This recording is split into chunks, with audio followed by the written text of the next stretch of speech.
Hey, what's up, guys? It's Rico here, CEO of SourceFind Asia, co-host of the Made in China podcast, and the host of the SourceFind Asia YouTube channel. Another one. We're here in beautiful Hong Kong, hanging out at the IFC. Is it IFC 2 or 1? We're dead smack in the middle. Dead smack Right in the between. middle. So, right in between. 1. So many jokes that I could have made from that, but I'm not gonna touch on that. Hanging out with Evan and Ro. This has been a long time coming. We're talking about their transition from the banking industry in Hong Kong, 9-to-5s, into becoming e-commerce entrepreneurs.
Okay, so let's start at the beginning.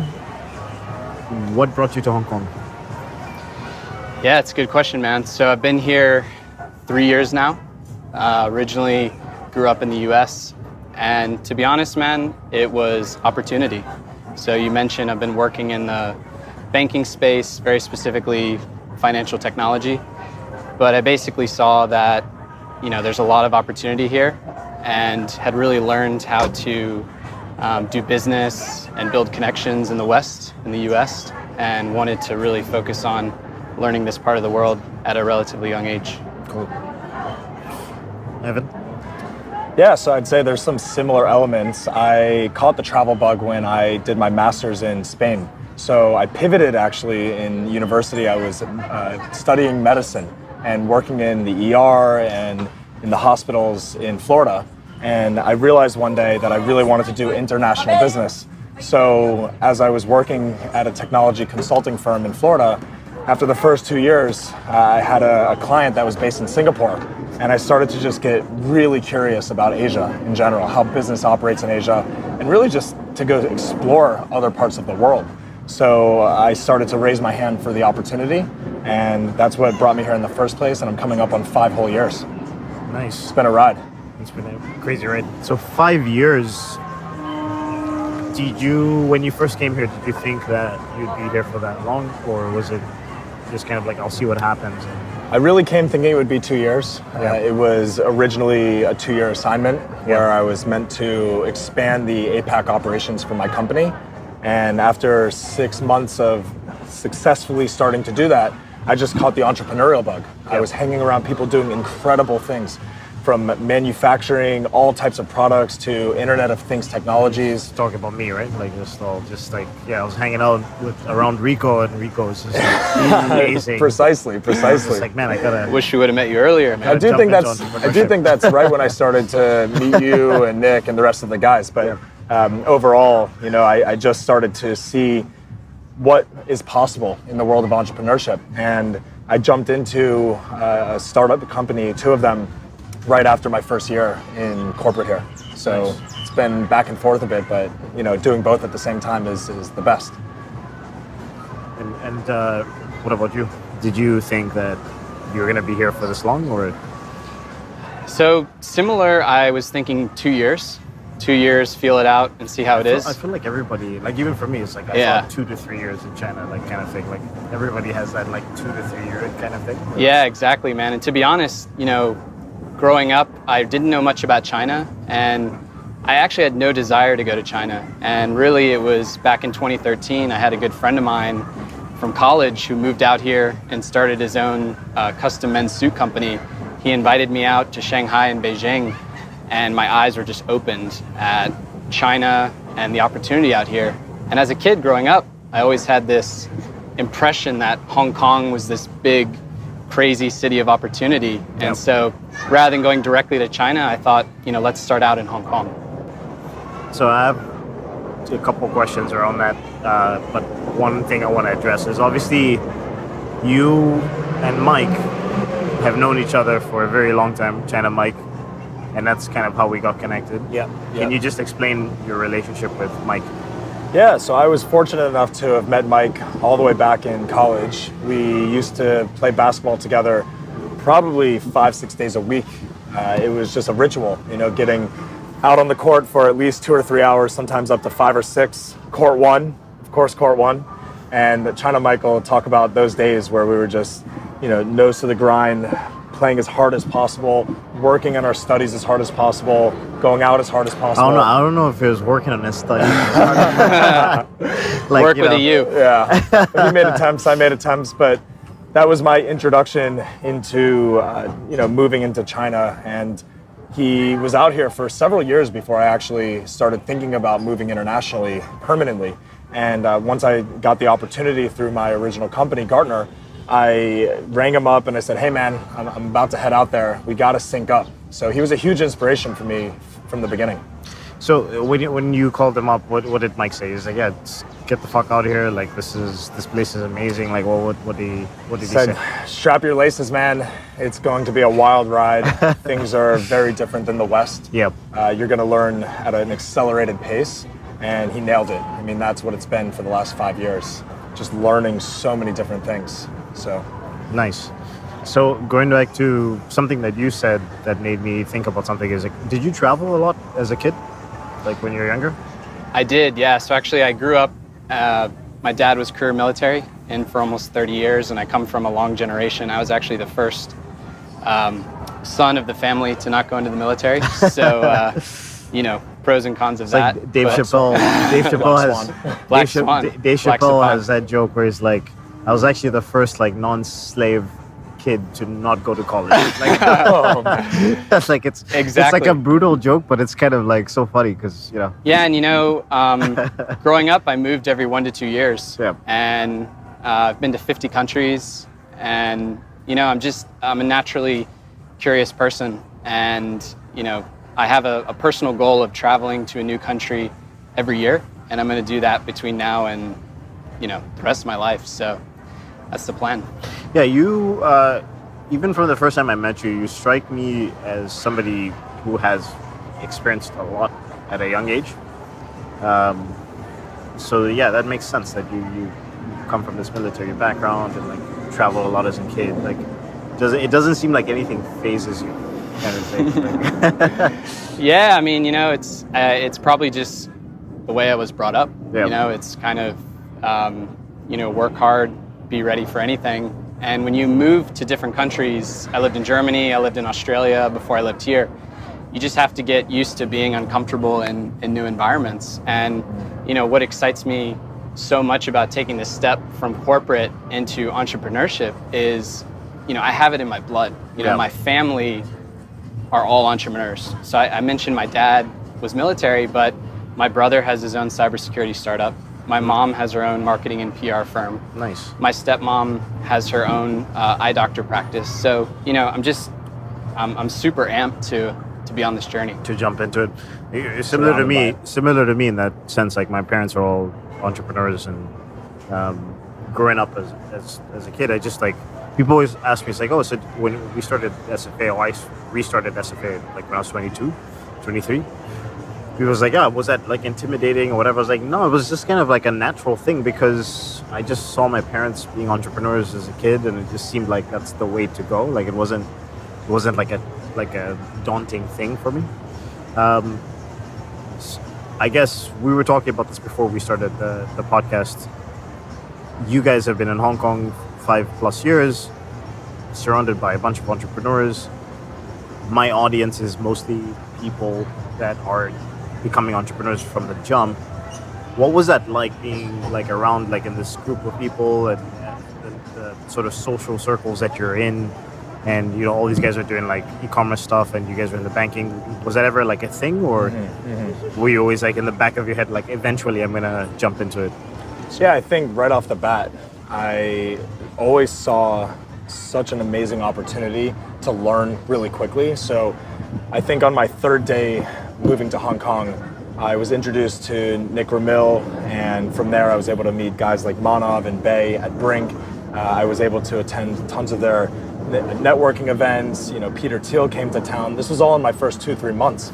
So I knew somewhere in the back of my mind. That's China for you, yeah, right? Like exactly. it's just like it's just fast, right? yeah. So yeah. even though I was, you know, still Luke, if you're watching, keep your eyes open. Yeah. So even though I was still corporate, I knew that I could start instilling some of my entrepreneurial capabilities into my day-to-day.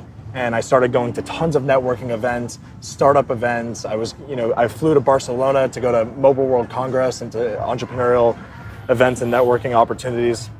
But being around guys like Nick and Manav and Bay and Bashar and the rest of them really helped me to see what's possible if you just go after your dreams, right? These guys were building an IoT accelerator platform. Exactly. They were back to back, you know, sitting in a tiny little room from scratch. Yeah. And they had a vision of building a 100-person plus company and impacting the world, right? To be fair, one of them was a billionaire, so like that's Fair enough. it wasn't like it was Facebook starting up in a college dorm kind of thing. Yeah. Hey, but I didn't know. I remember Nick telling me that the first meeting he had with all the founders, one of the founders, I'm not going to say the name, was in the process of negotiating buying like the fucking, I think it was like the Hilton Hotel in London. Like it's like a $600 million building. I was like, yeah, your founders are quite different from my founders. Yeah, a little different. But Yeah. that's who I was surrounded by, and you know, it was almost like osmosis. I just caught the entrepreneurial bug. I really wanted to learn fast, and I just decided to go for it. And that's where I partnered up with Manav, and we started Passport X, which was a mobile app helping people to travel cross-border and get the information they needed quickly for e-visas and health and safety information. So, And I think the biggest thing for me is just execution. I mean, for years, I've been at my corporate now for almost 8 years, and I like coming up with ideas, and I have all these grandiose things I want to do.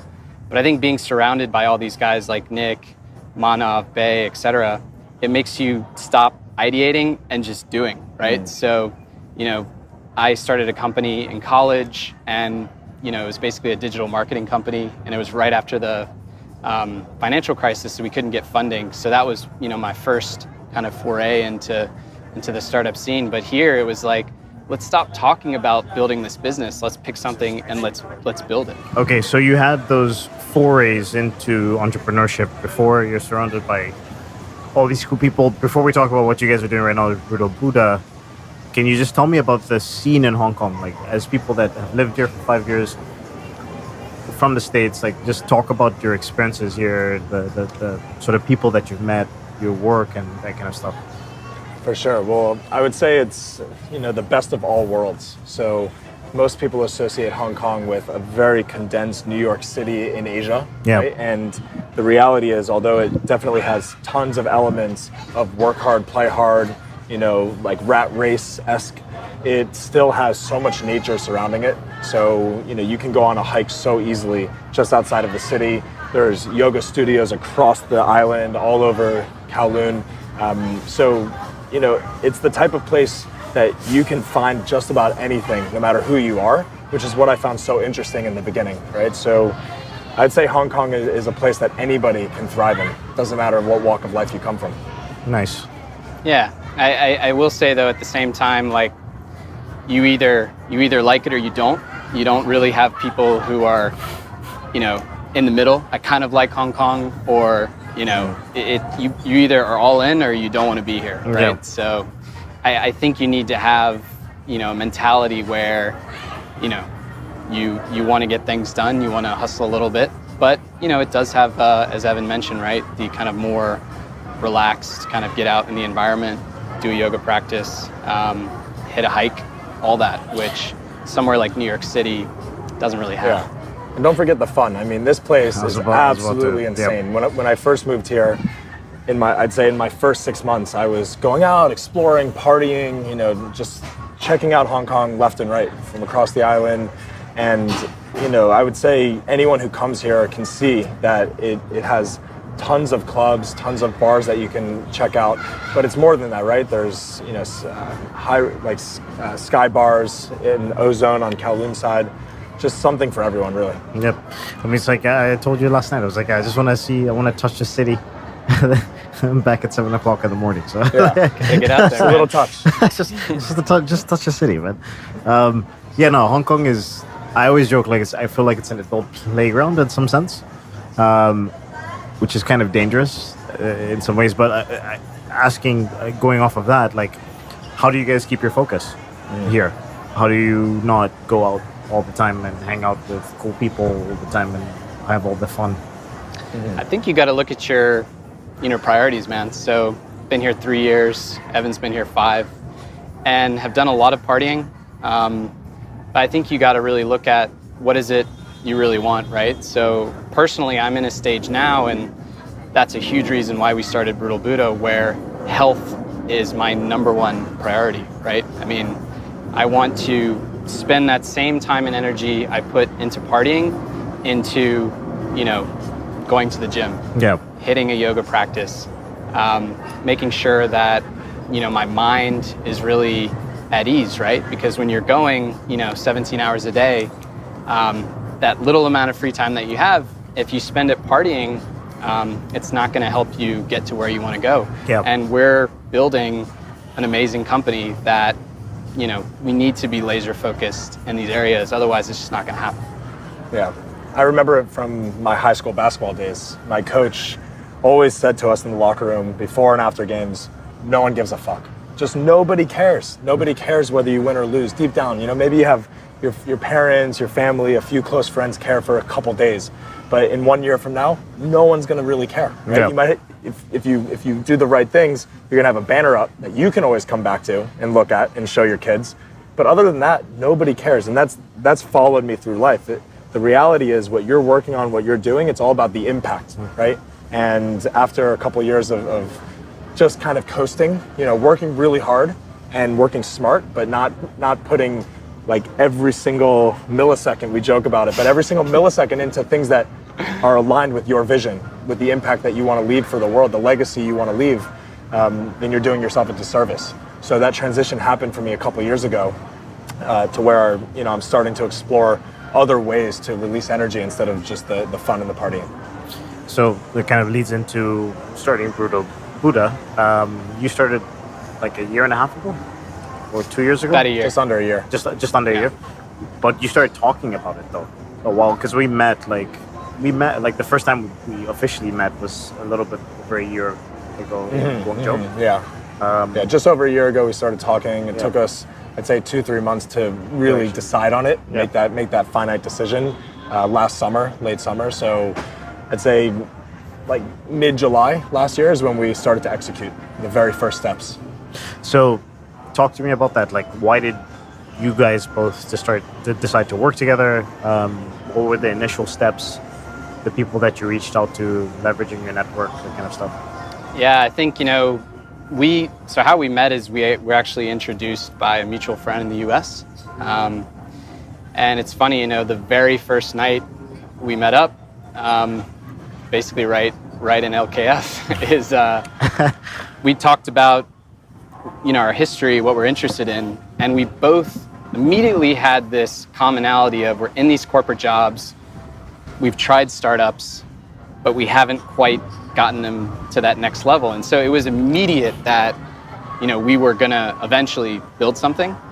And I think, when I look back to Evan mentioned, there was a few months where we were in this ideation stage where, we basically drew out this list of, 100 of our interests and passions.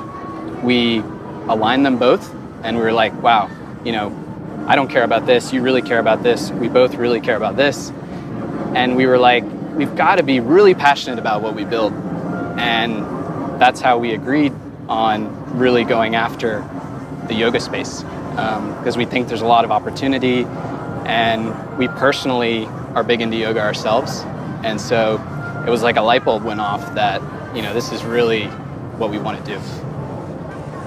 And so there was just like just that light bulb moment when you're making a list and saying, okay, this is that, I don't care about this is where we align.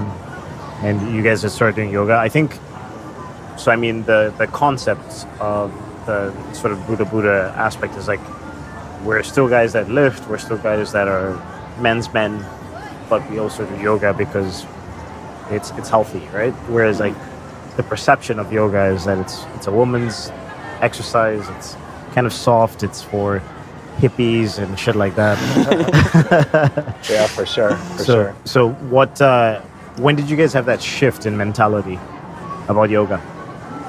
Yeah, it was a problem we were trying to solve for ourselves, first and foremost. So once we realized that yoga was a space we wanted to go after, and we went to the Canton Fair and we saw what types of yoga apparel and products were out there, we immediately realized that, there's no amazing product for men that exists that covers all of the different things that they're trying to accomplish. So we basically realized it's time to just make something that covers all of the problems that guys are facing. So we interviewed literally thousands of guys to fully understand, are they experiencing similar problems to us, whether chafing or, not having everything held in place down there, or style or comfort all in one, right? So we decided to fill those gaps and just go for it. Yeah. But again, like going back to the shift in mentality around yoga, like when did that happen for you guys? So, like, when did we start yoga? Or when did you start yoga? When did you realize that this is not just a girls' sport? That it was whatever, a good market also for product, for building the product. I would say after initial research, we started to realize, one, guys that we were talking to, they were so into yoga, but they didn't really feel they had apparel options other than the major brands like maybe Nike and Lululemon.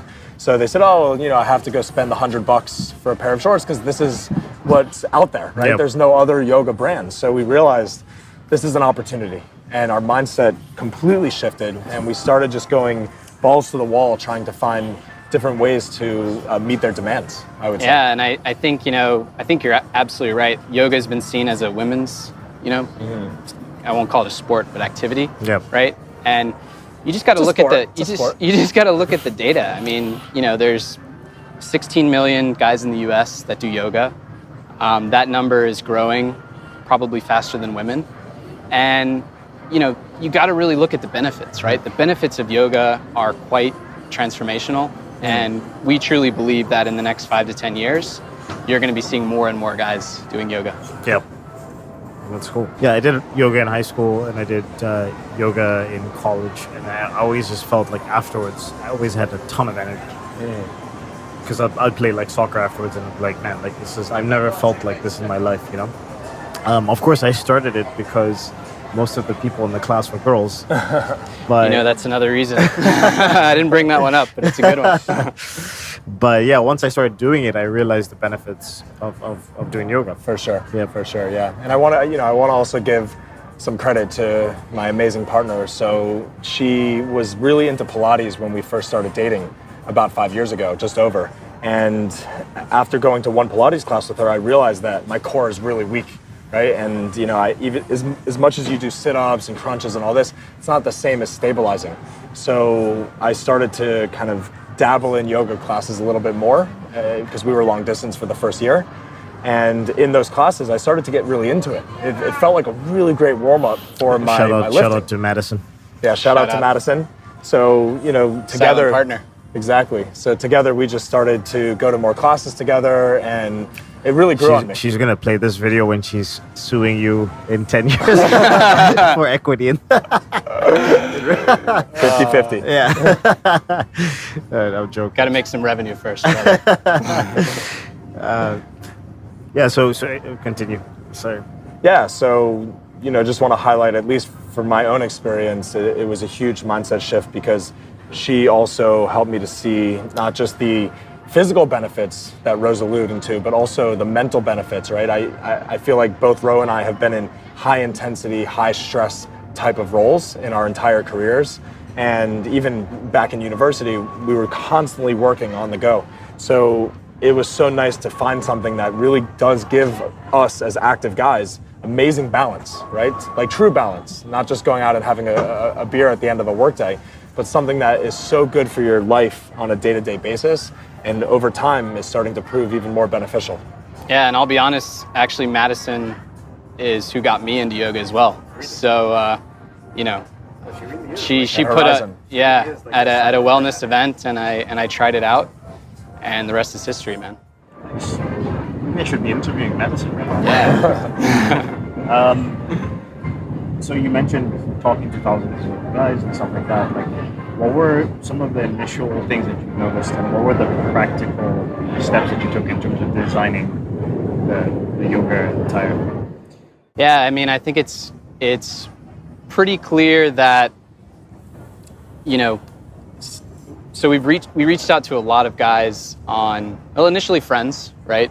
Guys that did yoga, and a few of them, basically said, yeah, my shorts are okay, or I really like these shorts, or I don't like these. I mean, we were really looking at it from a pain point of view, right? So less about kind of the product itself, but really it was more how to go deep into really learning. There's this concept of, customer discovery, right? This guy that Steve Blank talks about, where you got to really go out and see, are people having challenges, right? Get out of the building.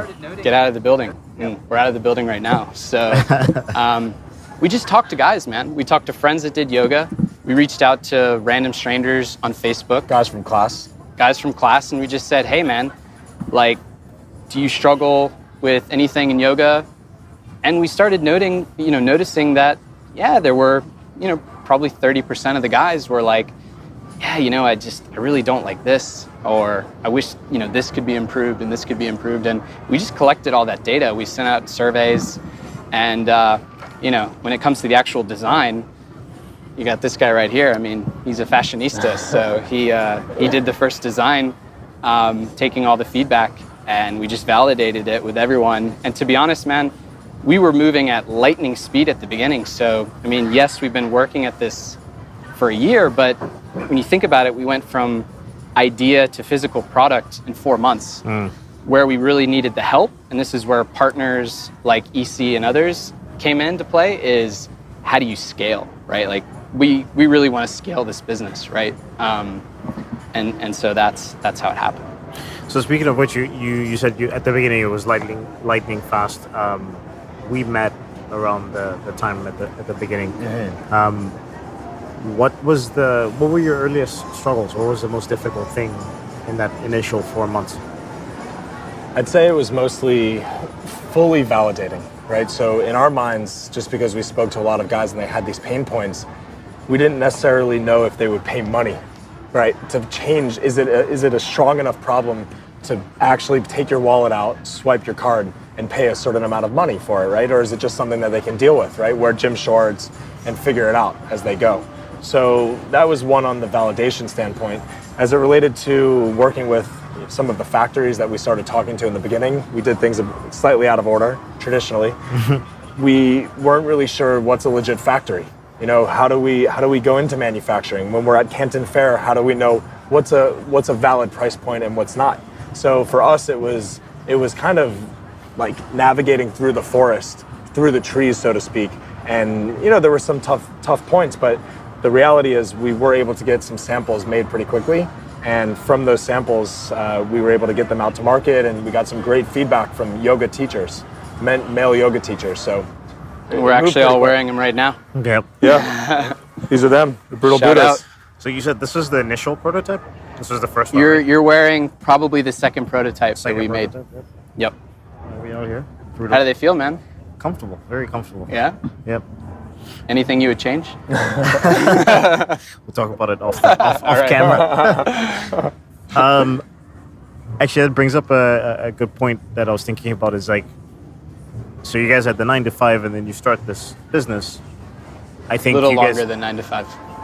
you had the 9 to 9 gotta to preface 12 that a o'clock in little the bit. morning. But you guys have done the opposite of what most of the people that I talk to do. How did you balance working as hard as you guys work on your actual jobs and then starting the company? Honestly, man, this gets back to your point about, how do people spend their time, and you just have to really look at what do you want in life, right? And just had to cut out the partying. Yeah. And at the same time, we had to get over, some of our own egos, right? Like if we're struggling with something, if it's taking us weeks and weeks, even months to do something that should be taking you a few days, something wrong with that, right? So we gotta really ask for help. We gotta work with partners, and it's completely naive for Evan and I to think that we can build this product business on our own, right? I mean, we need experts that have done it, and so that's what we started doing, is focusing less on the partying. Not that we were really partying that much, but then really looking for help in the areas where on the socializing. when we struggled. Yeah. We still exactly. socialize. I mean, just in kind of smaller doses. In healthier ways as well, yeah. And I would say from a time management perspective, it also, came down to really making sure that you're very efficient in your day-to-day. So, just because you might have that quote-unquote 9 to 5, which in our case is more like 8 to 9, it's all about being able to take a quick break, right? Being able to, go clear your mind and reset your priorities, not spend time in areas that aren't revenue generating or value generating. So we started to cut out things that don't really align with our vision as individuals and as a team with Brutal Buddha. We started cutting out, going to mainland China to interview factories, right? That was a waste of time in the beginning. We, stopped having 1 hour long phone calls with guys that were maybe interested, but more just wanted to chit chat, right? And we started to get very, very, I'd say meticulous with our time. That was the major focus, right? So across the board, we just started trimming the fat, so to speak, and that's helped us out a lot in our lives. Yeah, and to be honest, we're all part of this group that you'd be very familiar of, Rico, called NOX, which is No Excuses. And, for those of you that are not familiar with this group, it's an accountability group. So you set your weekly goals, you have a weekly call, there's 5 of us in the group, and, you track your progress every week. And once you start, it's no excuses, right? You got to hit your goals. So once we started looking at our time, as Evan mentioned, and what we want to accomplish in that way, it became, pretty black and white. Mm-hmm. You're either making progress or you're not. Yeah. So you guys are launching a crowdfunding campaign, or? Yeah. Yeah. When is that going to be? October 22nd. October 22nd. What have you done so far in terms of setting up the campaign and things like that? Like what sort of practical steps have you taken? Yeah, the campaign itself is about 11 weeks away. So we're launching on 3rd week of October, and the steps we'll we've have taken, a link in the description when the video comes out. Nice, yeah, appreciate that. Yeah. So the campaign is really just a week by week plan, tracking backwards from that date as to how we are going to execute on gathering the number of emails that we need for people who are very interested. So we followed all of the steps in all of the phases through the Enter China Accelerate program, which you're very familiar with as well.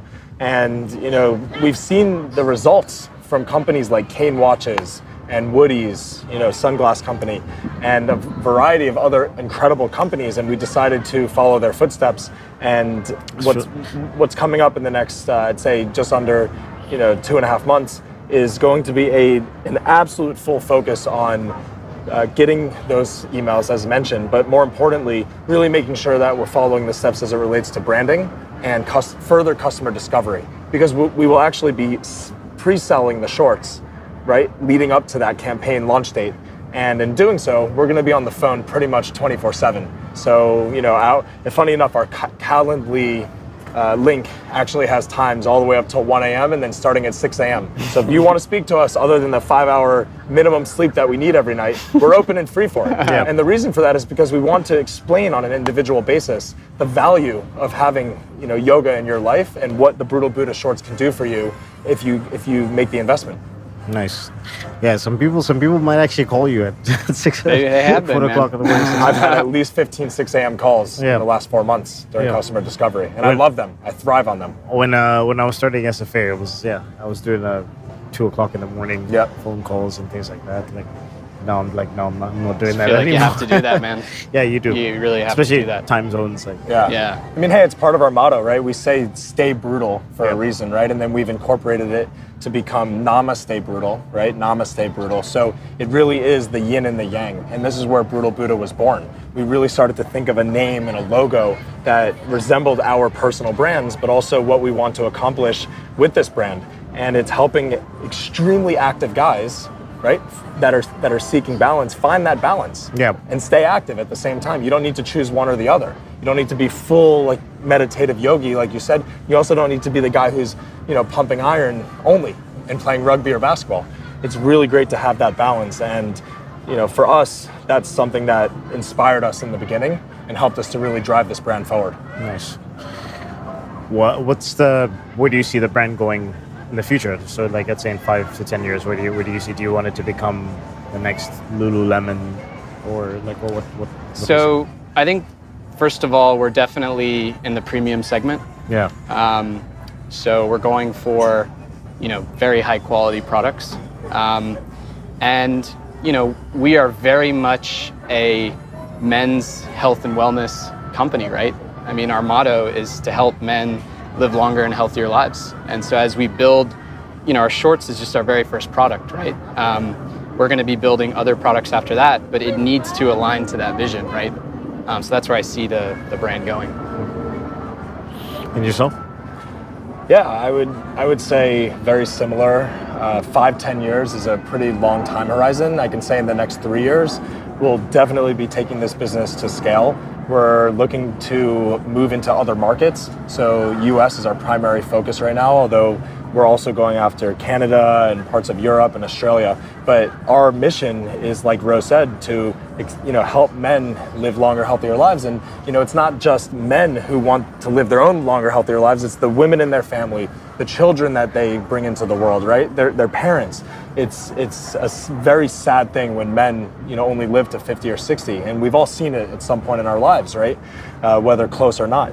And we do feel that it doesn't have to be so tough. Men can wake up in the morning and not feel the aches and pains in their neck and back and their shoulders, and can go to sleep at night feeling rested and not so strung out. And that's what we really aim to accomplish. So if we talk 5 to 10 years, the hope and the goal for us would be that we see yoga exponentially growing in the world, but specifically for men, right? Who can just kind of let their egos go and say, look, I'm going to start doing yoga, whether at home or in a class or in a small group setting. So hard to say 5-10 years, but we feel really confident in the next 3-4 years for sure. Nice. What were some of? I know it's still early days, but what have been your early successes? Yeah, I mean, this brand? I mentioned earlier, right, that we went from idea to product. We built honestly a shitty website, and we sold 50 pairs of shorts, right? So we validated the market. So I would say that was a huge success. I would say secondly, the first time we sold a pair of shorts to a complete random stranger on the internet, again, we found that very big success. I think thirdly... Do you remember where those shorts went? Do you remember the customer location? I know exactly who he was. It was a guy named Nelson who lives in West Virginia, 62 years old. And the guy was so amped about getting these shorts, and I was baffled that he wanted these shorts so bad, because the photo I was showing him was horrible. I was like, man, I would not buy these shorts. I cannot believe you want to buy Shout these out shorts. to Nelson, number one. Oh, I love you, Nelson. And, that was a huge success, right? at the same time, there's been failures as well, right? Like we learned from very early on that your digital presence is extremely important. And I think we've struggled in that area, right? Evan and I are not digital marketing guys. And so this gets back to my point where we have to use people who are really experts in this space to help us scale. You recently redesigned your website. So I guess you're working with a designer, right? Like, so what's that whole process like? How have you been outsourcing some of the tasks that you're not particularly skilled at? So we've outsourced to somebody based in Europe, and we're working very closely with this lady. She's been teaching us along the way how to actually implement some of the extensions, so to speak, into Shopify website. And I would say across the board, she's been unbelievable help. She wants us to win because she believes in the brand, right? So of course there's a commercial transaction there, but it was very affordable, and for us it was extremely helpful to learn at an accelerated pace. In the beginning, we were trying to learn things like on Bounce, how do we use Shopify to install Sumo.me, and they all seem relatively easy on the front end, but as we start to incorporate a few different plugins, we don't really know exactly how they integrate with each other, and that's where we wanted to really just accelerate the pace. Yeah, and really just understanding that there's this term, right, that I keep kind of learning, cheap is expensive, right? So you want to have this mentality where you're very frugal. I talk about that all the time. We're very frugal, but at the same time, if you're building a men's luxury, premium men's yoga short brand, you need to invest in high quality photos, right? You need to have, good looking guys who look like your audience, right? So it's a bit, focusing on that as well. Nice. Moving into closing questions, just because I'm worried that it's going to start raining. What is the smallest thing that you've done that's brought you the largest results in life or business? Man, I could go on for a long time on that one. I mean, in the business, right, I think it gets back to what I just said, where it's really about focusing on that digital presence and really investing there. In life, man, I think you have to balance, your own drive and direction with things, and understanding that, you're going to need help. So you need to take people's feedback into consideration. You've got to remove hubris.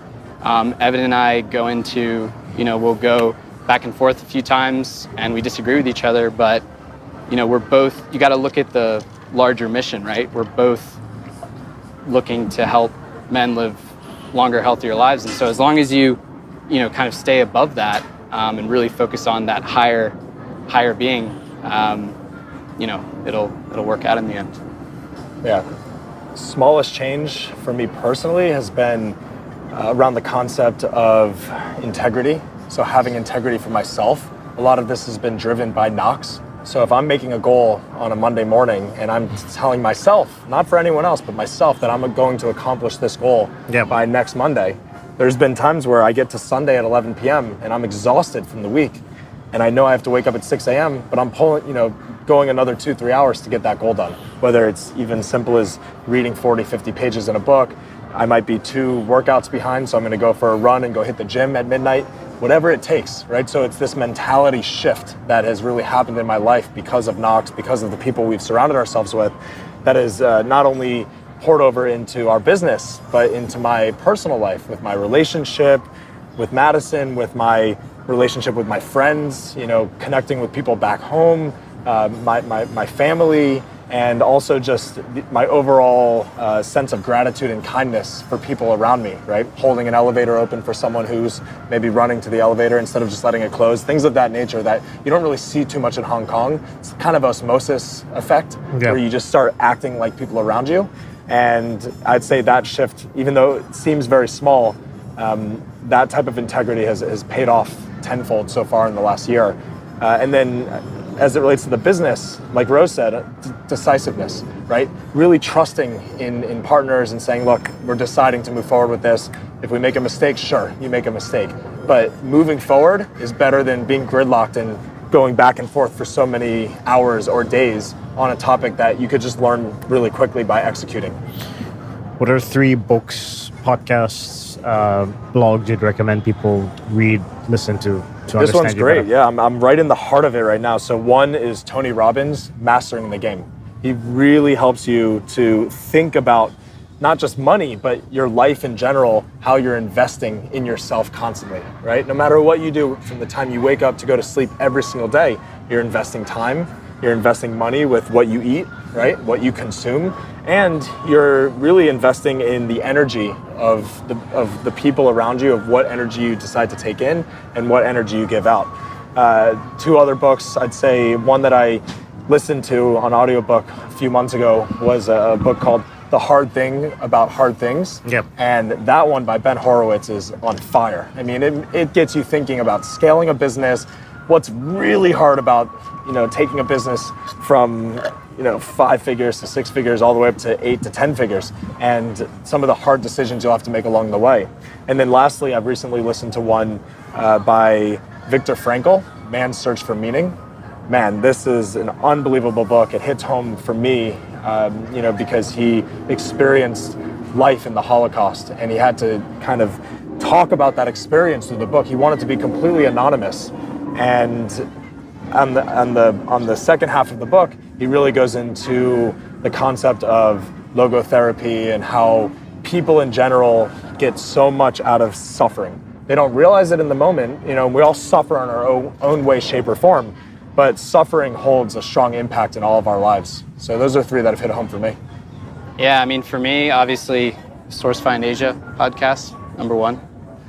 But shout out, Source Find Asia.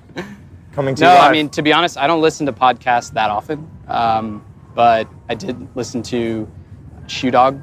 We talked the about Nike that one. last time, Yeah, a couple of weeks ago. More like probably a couple of months ago. And that's about Phil Knight, who started Nike, and really drawing a lot of what he learned and applying it to Brutal Buddha. I love that book because it kind of describes a lot of my experience coming to China, and it's kind of like sort of bullshitting your way until you actually get to the actual stage of you're doing real business or whatever. But it's like, he's like flying to Japan and pretending to have like a big business meeting, and then having to hit up his dad. Look at how Jack Ma started Alibaba, right? Yeah, I mean, he basically got in a room with a few of his friends and family, and they started, basically selling their own products they own to each other, right? And it, you got to fake it till you make it a little bit, right? It's all about that network effect. So Shoe Dog, and then Made in China podcast, of course. That's it, man. That's all I got. Well, you recently read the Jack Ma book as well. Yeah. No, I could go Jack on, but I'd have a Ma's very long autobiography. Yeah. What's the name? It's just, I think it's just Jack Ma. Jack Ma. Yeah. We'll link it up. We'll link it up. Yes, it's Jack Ma. What else? What else do you need, son? Yeah. It's been a turning point in my life, actually. I always used to read sporadically. I would read articles. I would study after university, right, to just make sure I'm keeping up with the times. But it didn't excite me like it does now, right? Like, I don't lose any moments walking to the train, sitting in a taxi for 10, 15 minutes where I'm not learning something, right? Whether it's a quick article on New York Times or a podcast I'm listening to, or an audiobook. It's super exciting to think about how much knowledge you can acquire just on the go now, right? It's not like the old times where you had to sit down and be in a quiet place with a physical book. And one final one, I know it doesn't relate to entrepreneurship or business, but one shout out I want to give is to Manflow Yoga. So we've been following a few really great YouTube channels, and one that keeps popping up and is inspiring me to just practice yoga even for 5-10 minutes on the go is this one called Manflow Yoga. Yeah, by a guy named Dean, and he really focuses on kind of the fitness aspect of a yoga practice. Yeah, so shout out to Dean. All right, so is there anything that we didn't touch on that you guys wanted to talk about? I think we covered a lot. We covered a lot, man. Personal, business. Could be here for hours.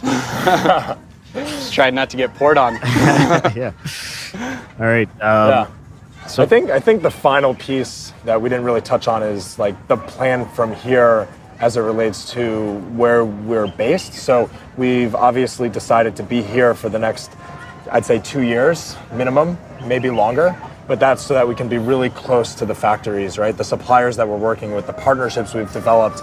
But at some point in the future, I think we both are open to the concept of hiring some folks to help us with that function, so that we can be closer to the majority of our customers in the West, right? In US and Europe, that's what we're seeing mostly.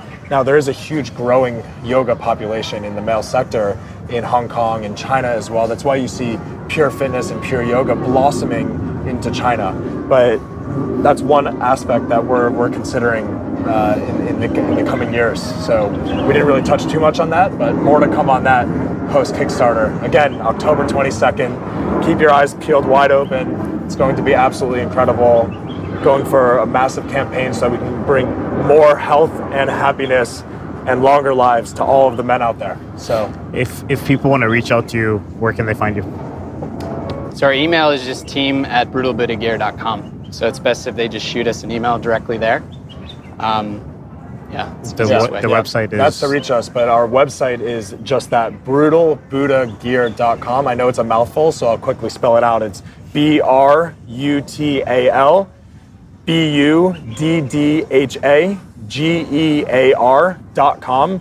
All you have to do is put your first name and your email, and you'll get a series from us that'll introduce you a bit more to the product itself and what we're all about.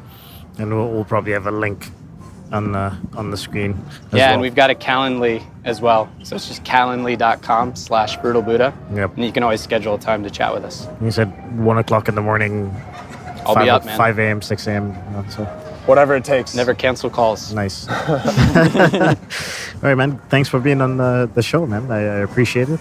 And I appreciate you guys letting me crash on your couches. Rico, thank you so much, brother. Anytime, man. Namaste, brutal. Namaste, brutal. Namaste, brutal. All right, guys. If you like this kind of content, like, comment, share, subscribe. And I will see you guys next week. See you on the mat.